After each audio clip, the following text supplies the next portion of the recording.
예, 오늘은 히브리어 자음에 대해서 공부를 해 보도록 하겠습니다. 히브리어 자음은요, 총 22개입니다.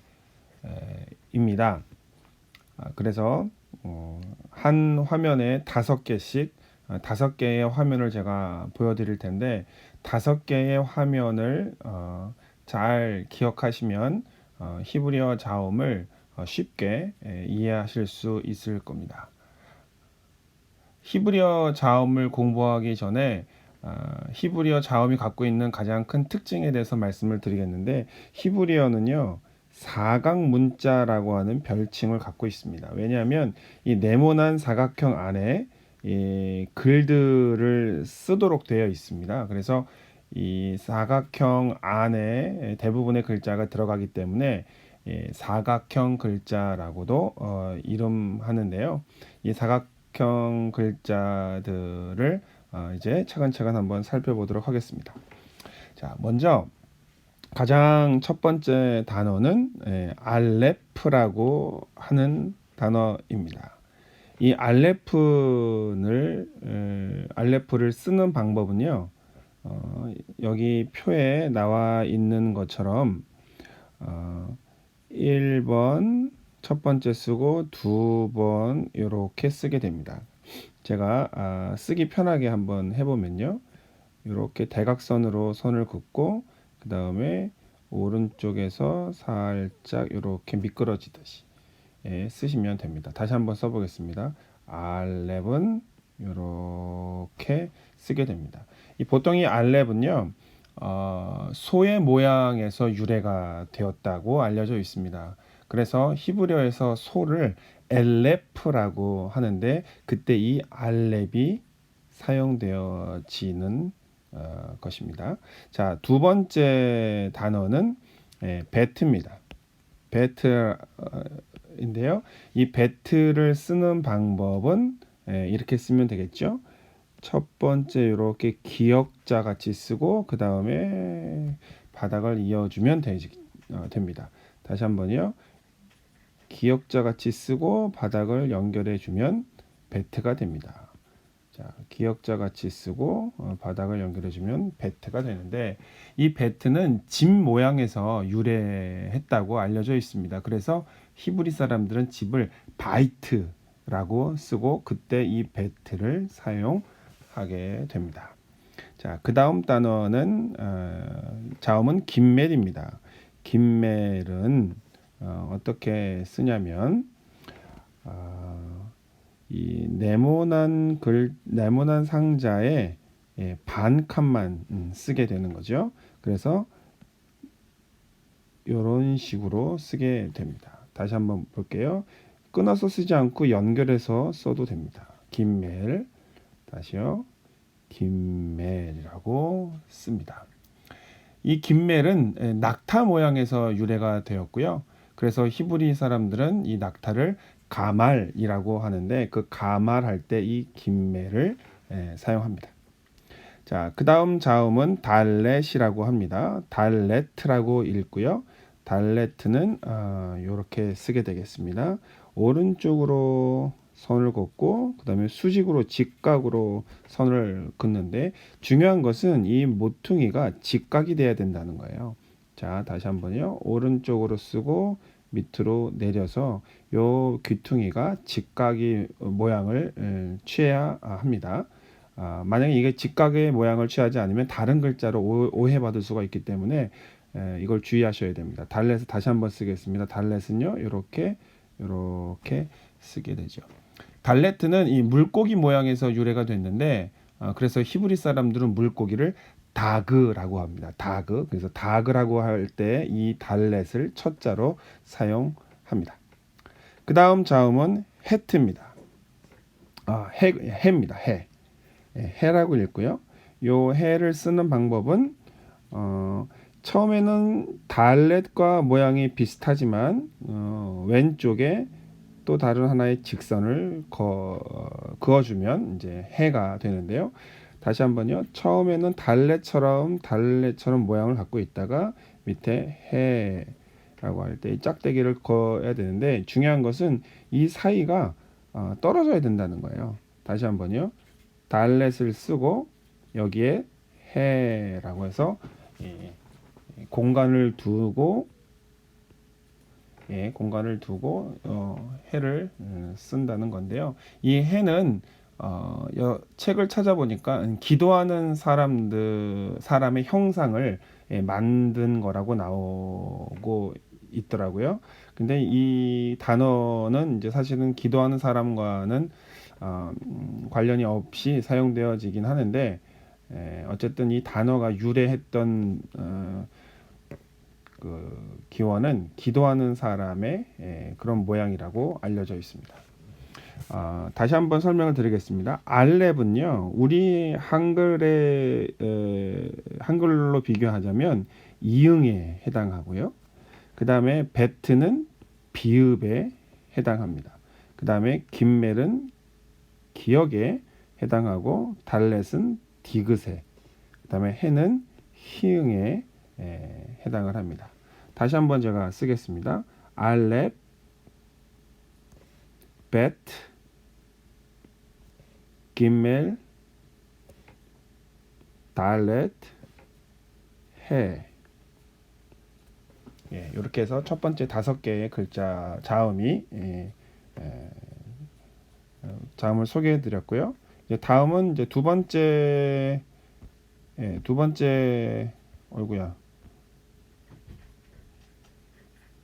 번째를 넘어가 보도록 하겠습니다. 그 다음 그 두 번째 화면에서 소개시켜 드릴 6번째죠. 6번째 이 단어는 자음은 바브라고 합니다. 바브는 네모난 그 사각의 반을 이용해서 하게 되는데 한 번에 이렇게 쓰게 됩니다.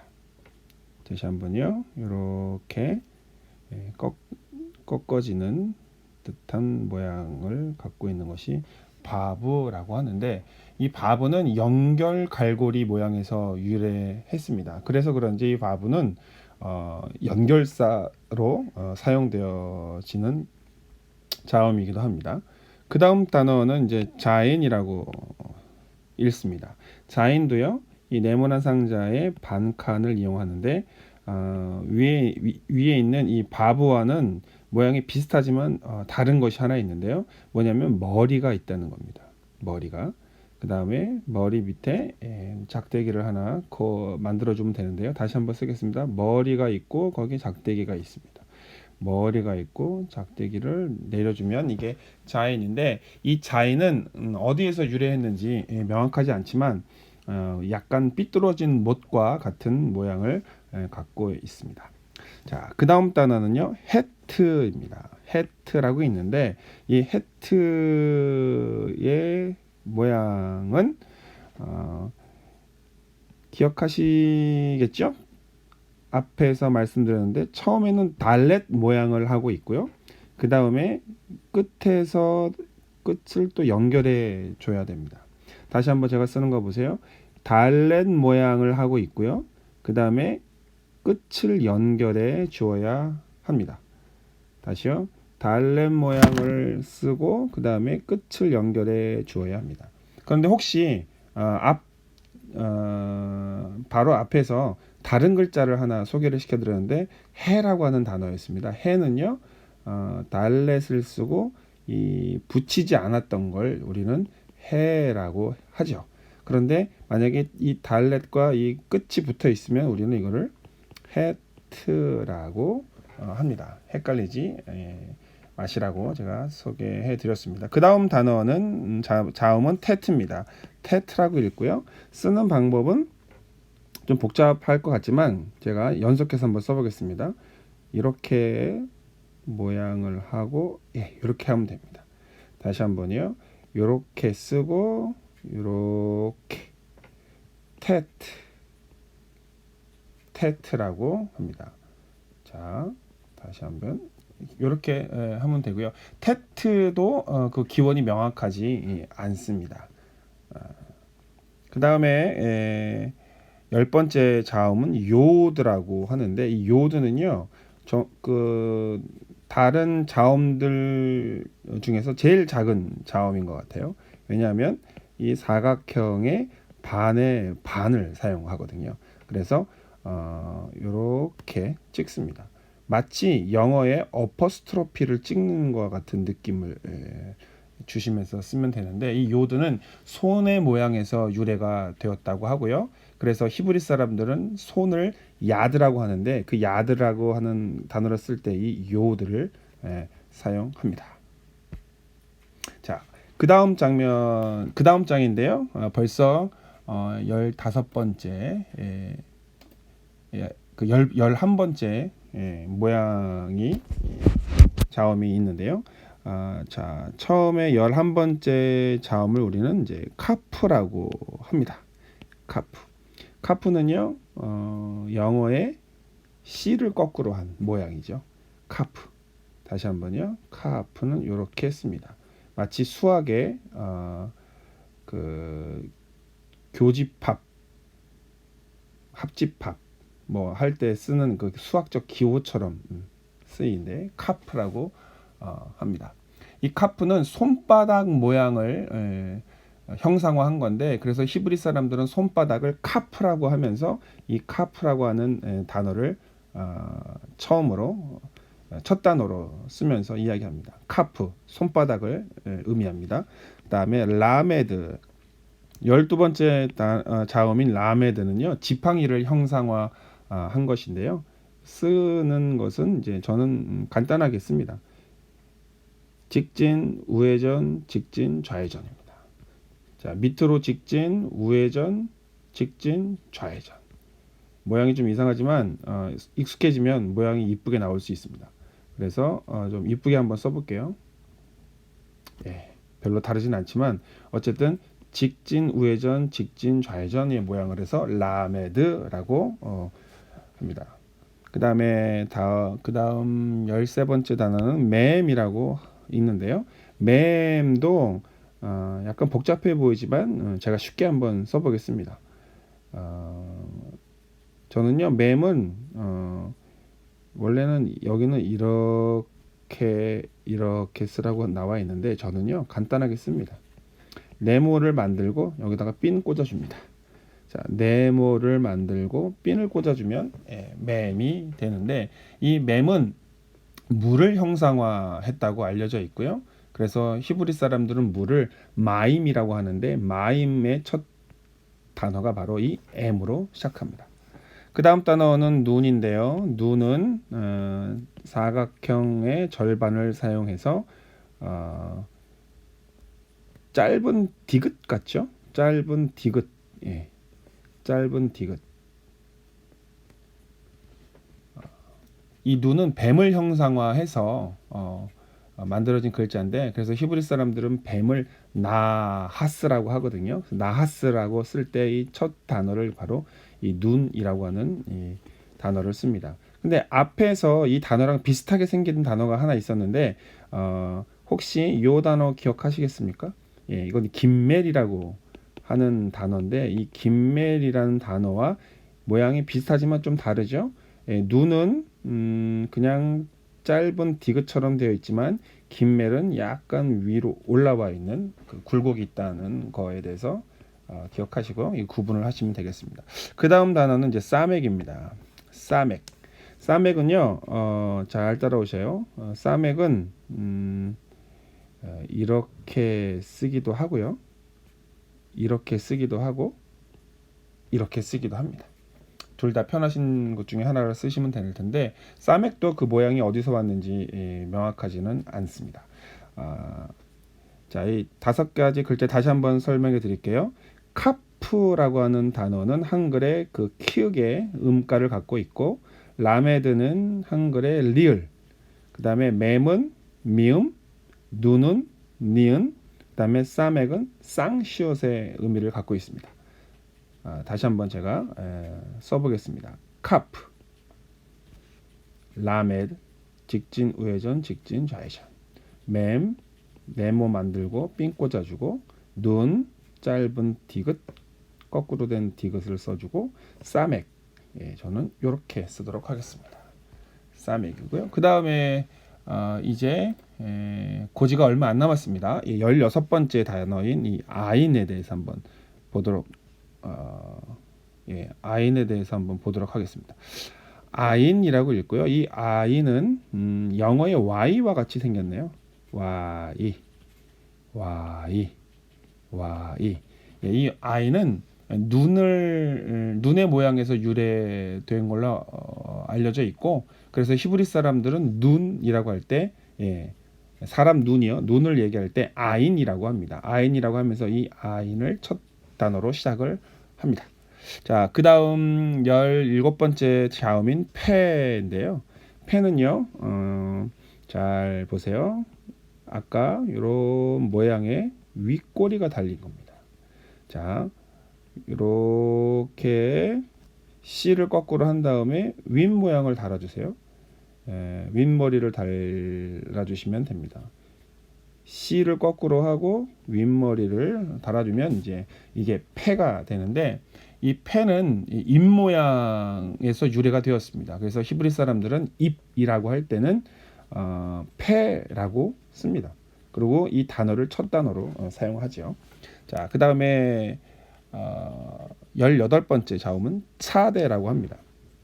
이 차대는요, 이렇게 쓰는데 한번 잘 보세요. 이렇게, 그 다음에 이렇게 씁니다. 제가 좀 쉽게 좀 쓰도록 하겠는데요. 이렇게, 이렇게. 자, 다시 한번요. 이렇게, 이렇게 쓰면 차대가 됩니다. 차대는 뿔 달린 양의 모양에서 유래가 된 걸로 보이고요. 그래서 히브리 사람들은 양을 말할 때 쫀이라고 하고요. 쫀이라고 할 때 이 단어를 처음 단어로 사용합니다. 자, 그 다음 19번째 코프라고 하는 자음인데요. 코프는 영어의 P처럼 쓰시면 됩니다. 영어의 P처럼 사용하시면 코프가 됩니다. 이 코프는요, 바늘 귀의 모양에서 유래가 된 걸로 알려져 있습니다. 자, 그 다음 단어는요, 20번째네요. 래쉬입니다. 래쉬. 래쉬는요, 부드러운 기억을 생각하시면 쓰시면 됩니다. 부드러운 기억. 제가 왜 부드러운 기억이라고 이야기를 하냐면, 앞부분에 딱딱한 기억이 있었기 때문에 그렇습니다. 앞에 부분에 딱딱한 기억, 이런 모양 기억나세요? 뭐죠? 그렇죠. 달렛이었죠. 달렛이었죠. 끝이 직각으로 꺾어지면 달렛, 부드럽게 꺾어지면 래쉬입니다. 이 래쉬는 사람의 머리 모양이나 동물의 머리 모양에서 유래가 되었습니다. 그래서 히브리 사람들은 머리라고 할 때 단어를 로시라고 하는데, 그 로시의 첫 단어가 바로 이 래쉬입니다. 자, 그러면 이 단어들이 한글에서는 어떤 의미를 갖고 있냐면, 아이는요, 한글의 이응이고요, 패는 피읍이고, 차대는 치읓, 그 다음에 코프는 키읔, 그 다음에 래쉬는 리을을 음을 표시해 줄 수 있습니다. 다시 한번 써보겠습니다. 아인, Y죠. 그 다음에 패는 C자 거꾸로 해서 위에 머리를 달고 머리카락을 달아주면 된다고 그랬고, 차대는 양의 뿔이 2개 달린 양을 생각하시면서 이렇게 쓰시면 되고, 코프는 영어의 P라고 말씀을 드렸고, P처럼 생겼다. 그 다음에 래쉬는 둥그렇게 생긴 기억이다 라고 말씀을 드렸습니다. 자, 이제 마지막 5번째 장면이 나왔는데요. 21번째 단어죠. 이거는 이제 21번째 단어를 2개를 이제 우리는 쉰이라고 하는데, 2개 차이는요, 이 저음의 위치가 어디에 있느냐에 따라서 달라질 뿐이지 글씨는 똑같습니다. 이 쉰은요, 사람의 이빨 모양에서 유래됐는데, 제가 한번 써보도록 하겠습니다. 이렇게 쓰시면 됩니다. 자, 다시 한번요. 삼지창 같네요. 그죠? 삼지창처럼 이렇게 쓰시고, 점을 왼쪽에다가 찍으면 신, 점을 오른쪽에다가 찍으면 쉰입니다. 왼쪽에 찍으면 신, 오른쪽에 찍으면 쉰이 됩니다. 그 다음에 마지막 22번째 단어는 이제 타오라고 하는데요. 타오는 둥그런 기역의 긴 꼬리의 모양을 갖고 있습니다.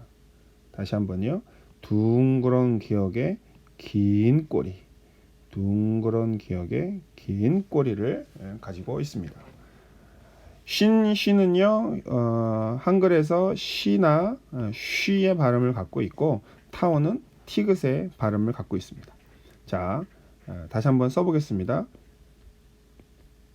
신, 이게 신이고요. 그 다음에 요게 쉰이 되고, 마지막으로 이것이 타우입니다. 네, 이렇게 해서 총 22개의 히브리어 자음에 대해서 읽고 쓰는 방법을 말씀해 드렸습니다. 이 22개의 단어가 처음에는 네, 물론 이제 처음 보시는 분들이 금방 외워지는 그 모양들은 아니지만 이 동영상을 보시면서 반복하시고 또 그 단어가 그 자음이 어떤 모양에서 생겼는지 또 그게 어떤 뜻으로 사용되어지고 있는지를 이렇게 연동하시면서 읽어가시면 배워가시면 또 외워가시면 쉽게 이해할 수 있을 거라고 생각되어집니다. 예, 다음에는요 히브리어 모음에 대해서 설명을 잠시 드리겠습니다. 그래서 그 모음을 이제 배우게 되면 이 자음과 모음을 합해서 히브리를 읽는 방법에 대해서도 설명을 해 드리겠습니다. 예, 오늘은 히브리어 22개의 자음을 쓰는 방법에 대해서 설명을 드렸습니다. 이상 마치겠습니다.